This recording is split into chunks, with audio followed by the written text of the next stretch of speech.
பிள்ளை வரம் வேண்டுமா? கோடி சிவலிங்கத்தை தரிசனம் செய்த புண்ணியம் கிடைக்கும். அன்னாபிஷேகம். ஐப்பசி மகா அன்னாபிஷேகம் இந்த ஆண்டு நவம்பர் 5ஆம் தேதியன்று புதன் கிழமையில் வருகிறது. நவம்பர் 4ஆம் தேதி இரவு 9:43 துவங்கி நவம்பர் 5ஆம் தேதி இரவு 7:27 திதி உள்ளது.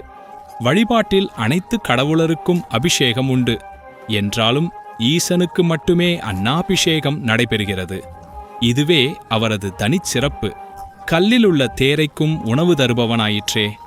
அன்னாபிஷேகத்தை தரிசிப்பவர்களுக்கு மறுபிறவி இல்லை. அத்தகைய ஈசனுக்கு அன்னத்தால் அபிஷேகம் செய்து வழிபடுவது மிகவும் விசேஷம். ஆகவேதான் ஐப்பசி மாதம் பௌர்ணமி திருநாளில் சிவாலயங்களில் நடைபெறும் அன்னாபிஷேகம் மிகவும் போற்றுதலுக்குரிய வைபவமாகச் சொல்லப்பட்டுள்ளது. ஐப்பசி பௌர்ணமியின் மகிமை.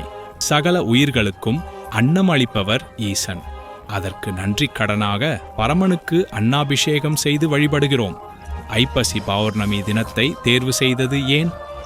அறுவடை செய்யப்பட்ட நெல் பக்குவப்பட்டு ஐப்பசி மாதத்தில் சுவைக்கும் தகுதியை பெற்றுவிடும். எல்லா கலைகளோடும் வளர்ந்த சந்திரன் அன்று பூரணமாக தென்படுவான். எனவே மனதுக்கு இதமான சூழலில் சிந்தனை சிதறாமல் இறைவனை ஒன்றி வழிபடலாம். மனதின் முழு வளர்ச்சிக்கு சந்திரபலம் வேண்டும். நமது செயல்பாட்டின் முழு வளர்ச்சிக்கு வளர்ப்பிறை சிறந்த காலம். முழு நிலவில் அன்ன வடிவில் தோற்றமளிக்கும் இறைவனை தரிசிப்பது வாழ்க்கையின் முழு வளர்ச்சிக்கு உத்தரவாதம் அளிக்கிறது எனலாம். ஐப்பசி பௌர்ணமியன்று புது நெல்லை கொண்டு அன்னம் படைத்து சிவனுக்கு அபிஷேகம் செய்து பக்தர்களுக்கு போஜனம் அளிப்பது பெரும் புண்ணியத்தை தர வல்லதாகும். இனி அன்னாபிஷேகம் எவ்வாறு நடைபெறுகிறது என்று பார்ப்போமா? ஐப்பசி பௌர்ணமியன்று காலையில் எம்பெருமானுக்கு சிறப்பு அபிஷேகம் நடைபெறுகிறது. பின் எம்பெருமானின் திருமேனி முழுவதும் அன்னம் சாற்றுதல் நடைபெறுகிறது. பின் 2ஆம் காலம் வரை அன்னாபிஷேகராக அருட்காட்சி தருகிறார் எம்பெருமான். லிங்கத்துடன் நிற்காமல் பரவி அன்ன வடிவில் காட்சியளிப்பார் ஈசன். கருவறை வாசல் படிவரை அன்னத்தால் படிக்கட்டு அமைப்பர். லிங்கத்தில் அவனது உருவம் வெளிப்படுவதற்காக எள் உருண்டை, வடை, அப்பம் ஆகியவற்றால் கண், காது, மூக்கு முதலான உறுப்புகளை சித்தரிப்பர்.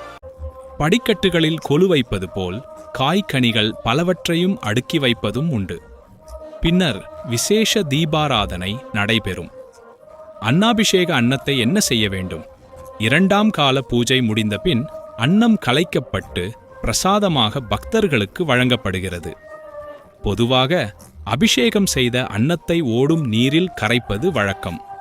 குறிப்பாக லிங்கத்தின் மீது இருக்கும் அன்னத்தை விடுத்து மற்ற இடங்களில் உள்ள அன்னத்தை எடுத்து தயிர் கலந்து பிரசாதமாக கொடுக்கின்றனர். மீதமான அன்னம் திருக்குளத்திலோ அல்லது கடலிலோ கரைக்கப்படுகிறது. எம்பெருமானின் அருட்பிரசாதத்தை நீர்வாழ் உயிரினங்களுக்கும் படைக்க வேண்டும் என்பதால் இவ்விதம் செய்யப்படுகிறது. அன்னாபிஷேகம் அருளும் பலன்கள். பிள்ளை வரம் வேண்டும் அன்பர்கள். ஐப்பசி மாதம் பௌர்ணமி தினத்தில் சிவாலயங்களில் நடைபெறும் அன்னாபிஷேகத்தை தரிசித்து பரமனை மனதார வேண்டிக் கொள்ள வேண்டும். பின்னர் அன்னாபிஷேக பிரசாதம் பெற்று உண்டால் விரைவில் பிள்ளை கனி வாய்க்கும். அன்னாபிஷேகத்தன்று எம்பெருமானின் மேனியில் சாற்றப்படும் ஒவ்வொரு பருக்கை அன்னமும் ஒரு சிவலிங்கம். எனவே அன்று சிவ தரிசனம் செய்தால் கோடி சிவ தரிசனம் செய்வதற்கு சமம். அன்னாபிஷேகம் செய்த சாதத்தை குழந்தை பாக்கியம் இல்லாதவர்கள் உண்டால் பலன் நிச்சயம் உண்டு.